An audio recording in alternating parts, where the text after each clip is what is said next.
গুজরাটে আবার একটি সেতু ভেঙে পড়ল বরোদায় এবং উপর থেকে গাড়ি পড়ে গেল।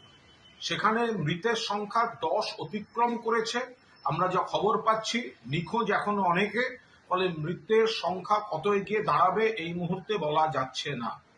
কিছুকাল আগেই মরবি ব্রিজ আপনারা দেখেছেন, 200-র বেশি হতাহত গুজরাট।